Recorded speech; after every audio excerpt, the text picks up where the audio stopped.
ఇక్కడ కనబడుతున్న గృహల నుంచి వెళ్తే విజయవాడ కనకదుర్గం తల్లి గుడి వస్తుందని, అలానే ఇక్కడ కనిపిస్తున్న ఆంజనేయ స్వామికి మనసులో ఏదైనా కోరిక కోరుకుని కాయిన్ ఎతికిస్తే ఆ కోరిక నెరవేరిద్దని, ఎన్నో యుగాల నుంచి భక్తులు తెచ్చిన పానకంతో ఈ అగ్ని పర్వతాన్ని చల్లారిస్తున్నారని, ఈ ఊర్లో మంచినీరు సమస్యని పరిష్కరించడానికి ఇంత పెద్ద గోపురాన్ని నిర్మించారని, అదే కాకుండా ఈ గుడి బావిలో దొరికింది కాబట్టి ప్రతి సంవత్సరం ఘనంగా జరిగే రథోత్సవాలు, ఈ గుడి గురించి చెప్పుకోవాలంటే విశిష్టమైన విషయాలు చాలానే ఉన్నాయి.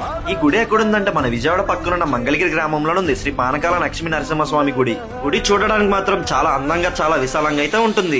ఇక్కడ నరసింహస్వామి స్వయంగా భక్తులిచ్చిన పానకాన్ని అయితే స్వీకరిస్తారు. అసలు ఈ పానకం స్వామివారు స్వీకరించిన తర్వాత ఈ పానకం ఎక్కడికి వెళ్తుందో ఎట్టుపోతుందని కూడా ఈ రోజుకి ఎవ్వరూ కనిపెట్టలేకపోయారు. ఈ గుడిలో ముఖ్యంగా గొప్ప విషయం ఏంటంటే స్వామివారు పానకాన్ని స్వీకరించిన తర్వాత తేపుతారు. ఆ శబ్దం కూడా మనకి క్లియర్ గా వినపడుతుంది. మరి ఈ కలియుగంలో దేవుడు ఉన్నారనే నిజానికి ఈ ఒక్క నిజ స్వరూపం సరిపోతుంది. మరి వీడియో చూస్తున్న మీ మనసులో ఏదైనా కోరుకుంటే ఒక్కసారి గుడికొచ్చి కోరుకోండి, తప్పకుండా నెరవేరుతుంది. మీకు ఈ గుడి లొకేషన్ కావాలంటే గూగుల్ మ్యాప్స్ లోకి వెళ్లి మంగళగిరి శ్రీ పానకాల లక్ష్మీ నరసింహ స్వామి టెంపుల్ అని సెర్చ్ చేయండి. గూగుల్ మ్యాప్స్ లో లొకేషన్ వస్తుంది. మరి ఇంకుంటాను స్వాములు, వెళ్తూ ఫాలో చేసి సపోర్ట్ చేయండి స్వాములు. ఓం శ్రీ స్వామి శరణమయ్యప్ప.